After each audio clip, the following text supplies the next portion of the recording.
राधे राधे, जय जय श्री राधे। टाइम क्यों देते हो सोचने का, राधा राधा सोचो, लोक परलोक मंगलमय होगा। आपके सोचने से कुछ नहीं होगा, सामने जो कर्तव्य आया है उसे धैर्य पूर्वक कीजिए और सोचने वाले डिपार्टमेंट में सोच डालो। राधा राधा राधा राधा। हमारे सोचने से कुछ बन बिगड़ थोड़ी जाएगा। राधा राधा सोचोगे तो जो तुम्हें बिगाड़ने वाले हैं वो उन्हें बिगाड़ देगा। फालतू का क्यों सोचते हो, समय क्यों बर्बाद करते हो, राधे राधे बोलो, यही तो तुम्हारा बन जाएगा। अगर हम आगामी भविष्य वर्तमान का चिंतन करके हम प्रिया लाल को भी भूल रहे हैं तो ये बहुत बड़ी मूर्खता है। होगा वही प्यारे जो निश्चित हो चुका है। अब निश्चय को अगर कोई टाल सकता है तो एक महान शक्ति है राधा राधा। अब क्या होगा, आगे वही होगा जिसमें हमारा परम मंगलमय होगा। शरणागत हैं राधे राधे जी की।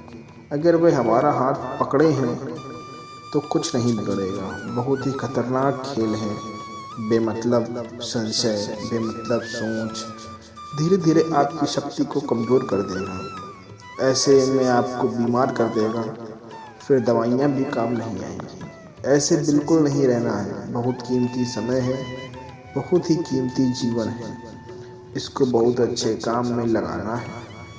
उत्साह प्राप्त पुरुष सब कुछ कर सकता है। निरुत्साहित कितना भी बलवान क्यों न हो, किसी काम का नहीं रह सकता। सफलता असफलता सब प्रभु के हाथ में है। कर्तव्य आप ठीक से करो। आप नाम जप करेंगे तो हर समय आनंदित रहेंगे, उत्साहित रहेंगे, तो आप सुखी जीवन मंगलमय होगा। आप सुखी से प्रभु के पास जाएंगे। खेल ऐसा खेलो जिसमें घाटा ना हो। राधा राधा बोलते रहो तो कभी भी कोई बाधा परास्त नहीं करेगी।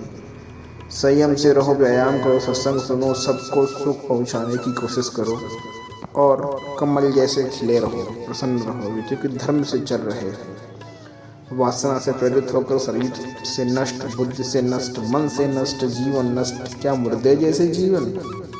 जो इंद्रिय जैसा चाहे वैसा हमें दंड दे दे, जैसा चाहे हमें सुख दे दे। क्यों?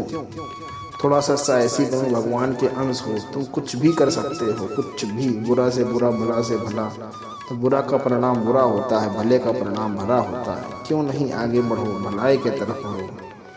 हम भगवान के अंश हैं। थोड़ा दुख आए तो हम रो दिए, थोड़ा सुख हुआ तो हम नाचने लगे। नहीं, नाचना है तो हमेशा नाचना है। भारी से भारी दुख में भी और सुखी में भी अगर रोना है तो केवल प्रभु के लिए रोना है। झुकना है तो केवल प्रभु के भागवत में हमारे सामने जो कुछ हो उस पर डटे रहना है। एक गंभीर स्वभाव बनाओ, एक उत्तम विचार बनाओ, एक उत्तम कार्यरत रहो। देखना तुम्हारे जीवन में चमत्कार हो जाएगा। जो अपनी मन और इंद्रियों पर विजय प्राप्त कर लेते हैं वह पूरी, और जो अपने मन और इंद्रियों पर विजय प्राप्त नहीं कर पाते वह पूरी तरीके से हारा हुआ है। निराश होने के लिए मानव शरीर मिला है, भूखे रहकर भी मुस्कुराएंगे। हमारे पास ज्ञान है, हमारे पास भगवान का बल है। ऐसा सोच में बहते चले जाए। ऐसा नहीं करना है। तुम्हारे अधीन वो है, तुम उसके अधीन नहीं हो।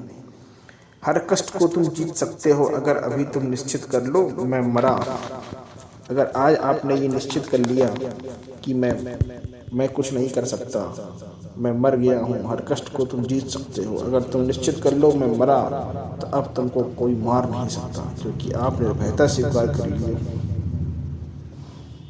तुम्हारे अंदर के शत्रु तुम्हें परेशान कर रहे हैं, तुम उन्हें अपना मित्र मान बैठे हो। मन जैसा कह रहा है तुम वैसा ही कर रहे हो।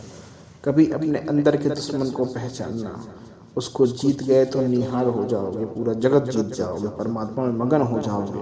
हर एक व्यक्ति के अंदर इतना आत्मबल है कि वह सब कुछ सह सकता है। वह शक्ति क्यों नहीं जागृत करते हो? यही भूल है। यह सब कुछ कर सकते हो, हम नहीं कर सकते। हम लोग नहीं कर सकते। क्यों नहीं कर सकते? बड़ी से बड़ी स्थिति जितनी भी हो, चाहे छोटी बनी हो चाहे बड़ी है, हमारे लिए है। हम तैयार हैं, इसलिए हर देश का नागरिक हर पद पर बैठ सकता है। ऐसे भगवान का बच्चा हर ऊंचाई पर चढ़ सकता है। थोड़ा आगे बढ़ो, प्रभु के नाम का जप करो, धर्म से चलो, व्यायाम करो, सुबह उठो, 4 बजे दंड बैठक करो, 1 घंटा, सब दिमाग ठीक ठीक चलने लगेगा। हमारे नौजवान भाई लोग मदिरा पान नशा करना यह एक मनोरंजन का साधन बना ली है। यह सबसे बड़ा जीवन का घातक विषय है। यह तुम्हें लौकिक परलौकिक दोनों विपत्तियों को नष्ट कर देगा। इसलिए आपको सचेत करते हैं कि यही वह समय है जो आपको महान बना सकता है। यदि आप संयम से रहोगे, कोई नशा नहीं करोगे, धैर्यपूर्वक विचार करोगे, ये जीवन बर्बाद मत करो। मित्र बनना है तो श्री कृष्ण जी से मित्रता करो। जिनके मित्र कृष्ण जी हैं वह कभी भी कहीं भी परास्त नहीं हो सकता। अर्जुन परास्त हुए क्या? क्योंकि उनके साथी बने बैठे थे। एक जवान पूरे भारत को बचा सकता है। आप सच्चे आचरण वाले हैं तो पूरे लाखों देशवासियों, क्या पूरे विश्व के दिलों पर प्रभाव डाल सकते हैं। अच्छे आचरण वाले मित्र बनाओ, प्रभु को नमन करो, आपका कल्याण होगा, सुखी होगा, हमेशा सुखी रहें।